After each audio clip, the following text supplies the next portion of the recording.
I tell you what, the last month or so has been just a disaster for me. I mean, nobody's asking me about my Uncle anymore. I hear he's a few floors down now. Sometimes at night I hear his screams in the darkness crying out over and over, pleading, desperately. Which I think means, where's my tongue? Even worse, I had to drink boomer juice, which is still the most disgusting thing ever invented by man. And then hatred, and then postmortem. It's time to get back to something that doesn't make me want to tweeze my grundle hairs out. And that's Dusk. And I'm not doing it because Dave told me to do it. His check stopped clearing months ago. So I'm free to tell all of you about how Dusk episode 3 sucks. I'm kidding, it's great. I don't know if it's the best episode. I mean, I think it's the best episode. I can't tell you why yet. I'm just putting this up now, though. Don't even look at the comments to this video, seriously.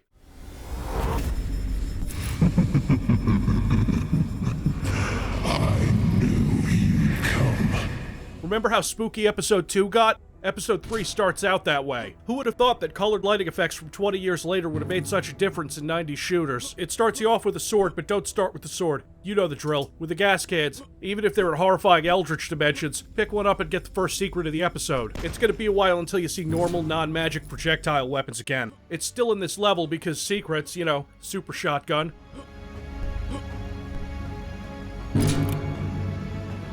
I want the super shotgun because while the crossbow is useful to the point of almost being broken, I want the SSG for these things. The priestesses. Your standard melee enemy with a predictable wind-up to their attack.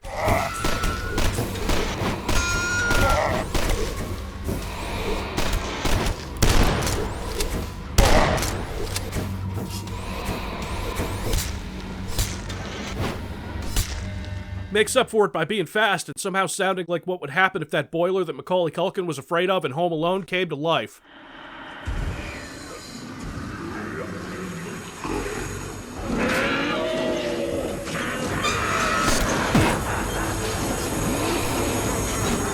Shut up! The first couple levels aren't too hard, especially the first because you get a million crystals of madness. If you've forgotten since the first episode, you crack one of those open and watch the monsters kill each other.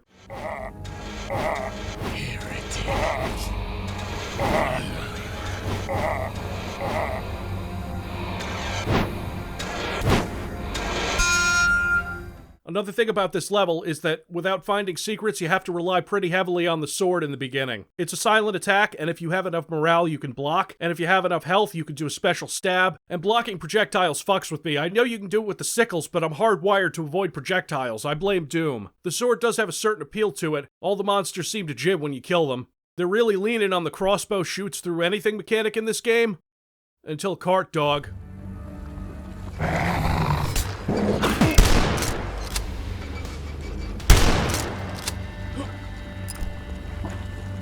I don't know what it is about this thing that haunts me so much. What the fuck is that? It's like a dog with no legs, which is sad all on its own, in this wooden box thing, snarling and rushing at me and doing just a ton of damage. I like how this thing reorients itself after it charges. It's just a nice touch. The streak of making every level completely different and memorable continues. Here's Fire and Ice, where you start walking on lava and it's twisty, and you get into this area early, but you got all these crystals.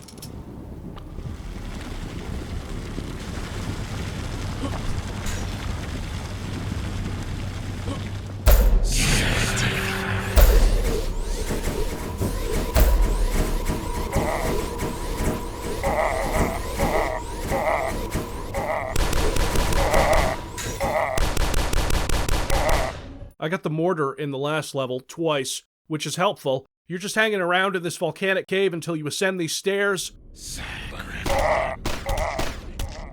There we go. And now it's snowing pixels!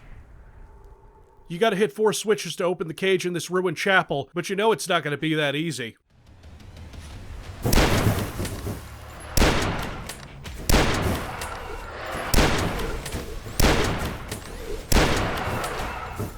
Out of the fog comes a new enemy, like 15 of them. And they're mercifully dispatched with 1 rifle round, even if they're flying around shooting quick fireballs at you. They're called Bone Monks, which...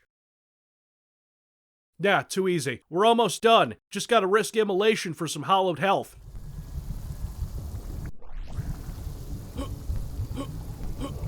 There we go, pro stuff. We're going- oh, fuck!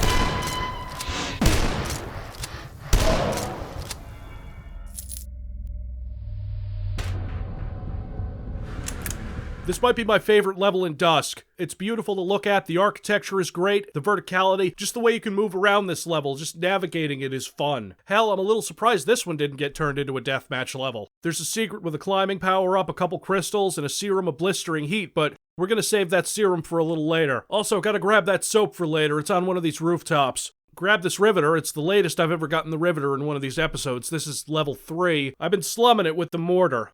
That serum of blistering heat, though, I saved that for when there were monsters around. And I wanted to also grab the fast fire.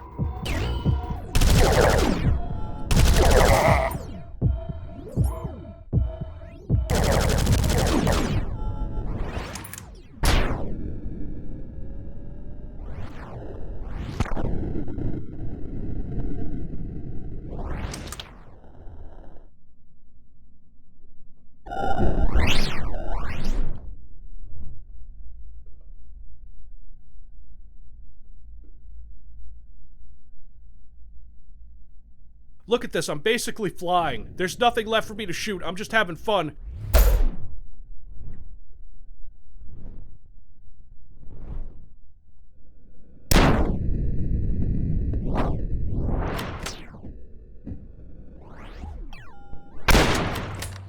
I should also mention that this is about where Dusk gets hard. Like, sometimes brutally hard.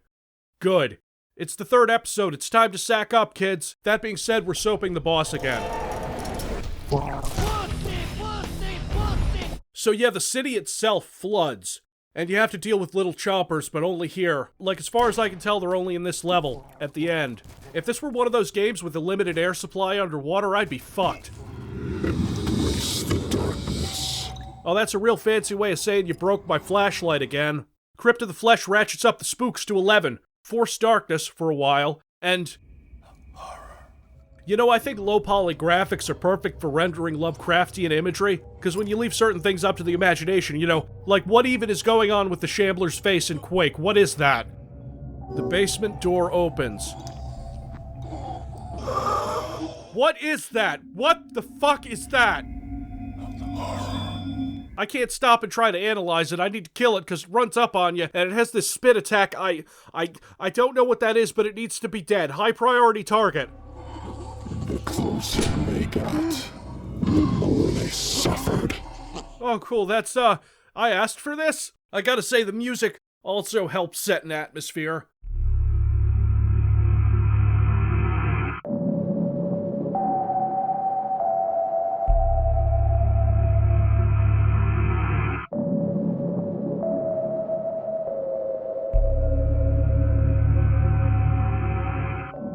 Once you get your flashlight back, it's a little easier to navigate, but I got lost constantly the first couple of times I played this level. Get yourself that Crystal of Madness.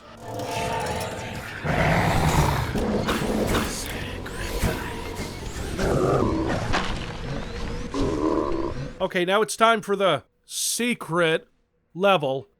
I have so many quotes there because it's easy to find. I mean, it's behind this red key door inside of this secret with his never mind. I think this might be the only time you hear Dusk Dude's voice, so flush your sins away.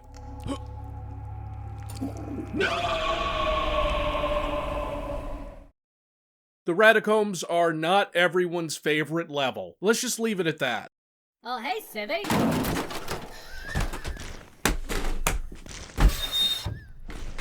This is politically motivated violence. You're a fucking mouse! This is a little Serious Sam-like, isn't it? Every time I hit a switch, a bunch of monsters spawn. There better be some giant, awesome set piece in this level. Oh man, I don't know about this bottomless pit stuff. I mean, oh dear Christ, what is that?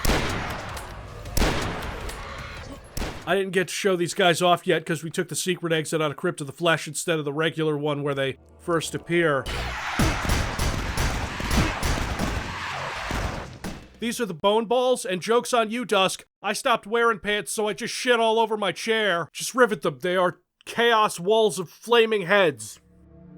An unholy altar. Shoot it repeatedly. Oh, some Quake stuff. Now you're speaking my language. Yeah. The rising winds bring the stench of rotten meat. Oh, oh,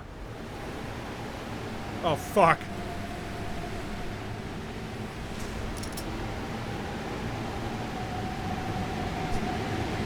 Crap!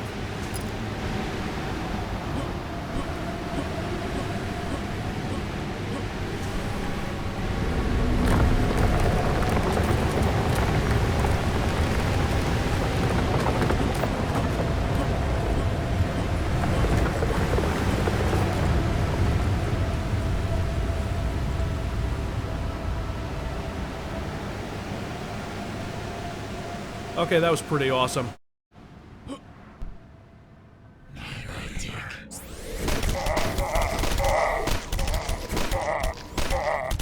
This is how much a Bone Monk's fireballs hurt you. Ooh.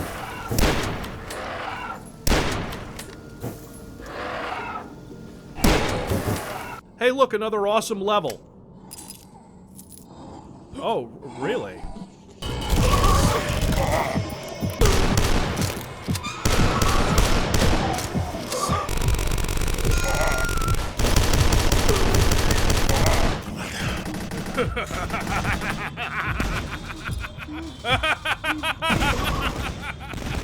Oh. I'm trying to do commentary here, but I think we've covered everything now. It's just non-stop action until, well, oh hey, a Leatherneck. Been a while, buddy. Scarecrows and Black Phillips, huh? Looks like... Welcome home. So you got yourself a level made from recycled resources, do ya? Just in the sky. Yeah, I'll just... Okay. What?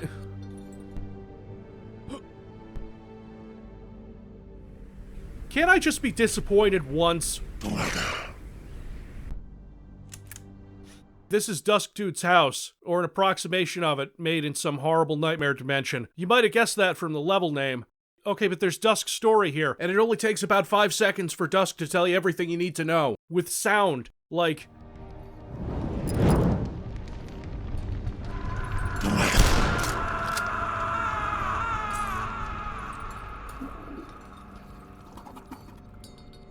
It hurts to remember. Okay, but this one spoils the mood a little bit. Don't have time to play with myself. That keyboard's messed up too. Whatever. We have story. We have a character. Dusk Dude does not exist in a vacuum, and that's all I really need right now. That and some Dramamine. Oh, you. Yeah, this one is made up of areas from previous levels remixed. Sort of. It's more of a remix of themes. Speaking of theme remixes, you kids remember back in episode 1 where I was talking about the music and I played this?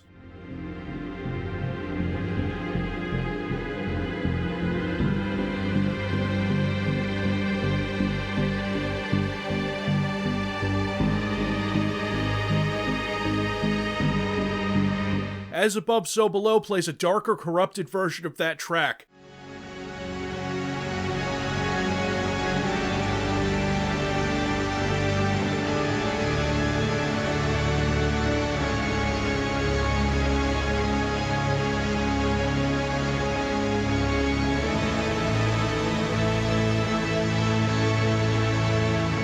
I don't know that much about music, so I usually don't talk about music in videos.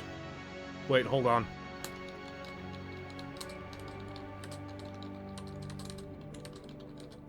Did you miss the cowgirls? No, I'm glad the cowgirls are back, because I never got to use the Crystal of Madness on them.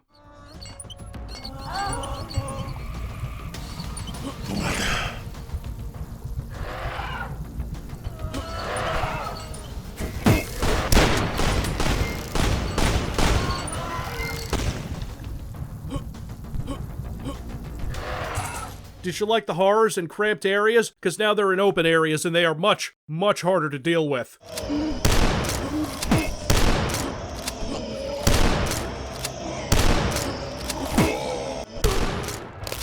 Do you hear that snap when you kill them? Oh, that's fucked. So small. So powerless. I don't remember this part from an earlier episode.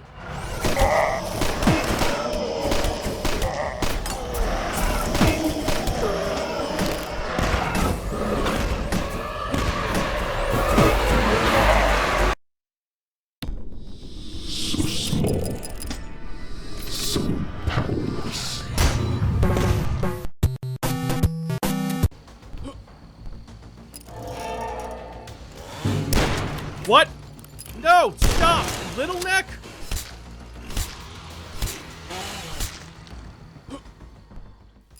Yeah, a little bit. I'm not gonna show you Lavender's secret. Leave a comment about how I didn't find Lavender's secret. It's time to get back on the old meat hooks and time for another The Dweller in Darkness. I was wondering when we were going to get a really big, intense battle in episode 3. There is a way you could do this pacifist, you just gotta find a place to jump.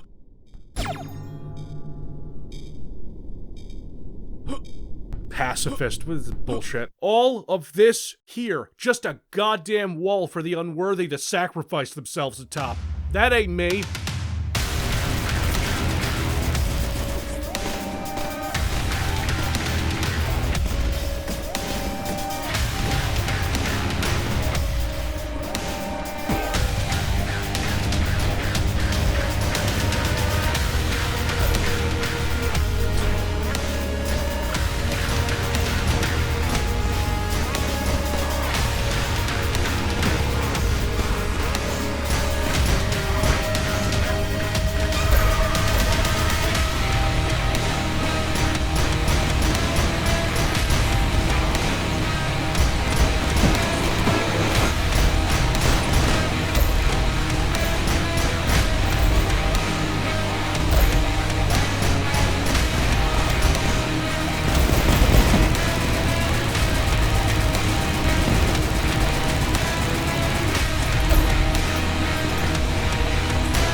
This is it. The final challenge. The showdown against Jacob.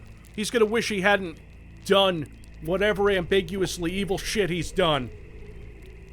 He's a tough bastard, too. He moves like a player and has way more health. I tend to stand back and hit scan him. Rifle is good. Pistols are weak but satisfying, I guess. Getting close is suicide. He's got all the same weapons you do. He was worthy, too, at one point. Not anymore. No, you can't betray me! My disciples!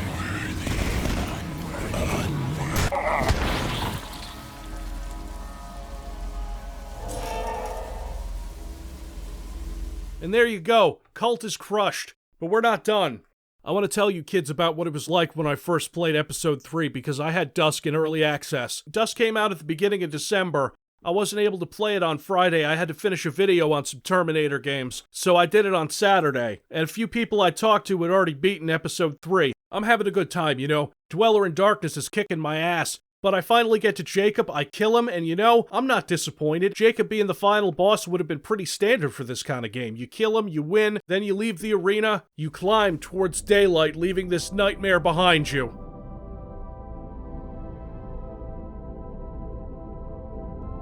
But it doesn't go like that. He was worthy, you know, and he accomplished so much. But then, you came along. You... Wait a minute. Who were stronger. You who were faster. No. You... Oh my god, that... I like... That can't be. Better. Who did you expect at the end of all of this? God? The devil, perhaps? No. It's just me.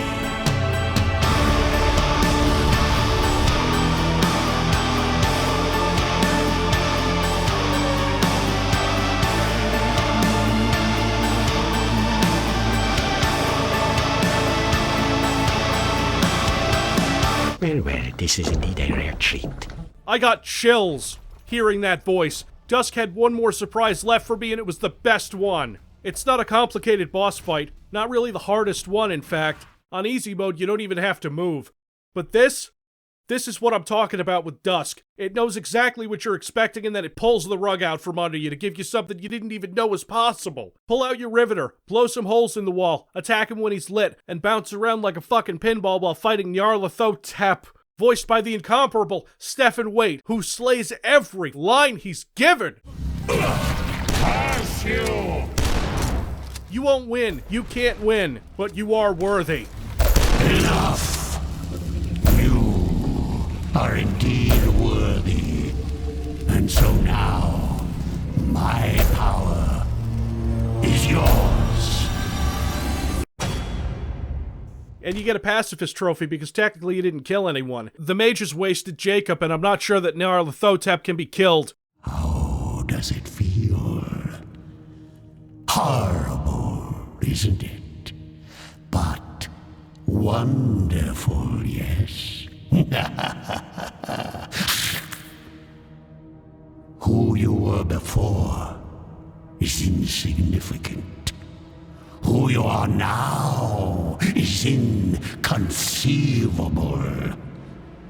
But here you shall remain, till I have need of you again. For one must always reign beneath Dusk.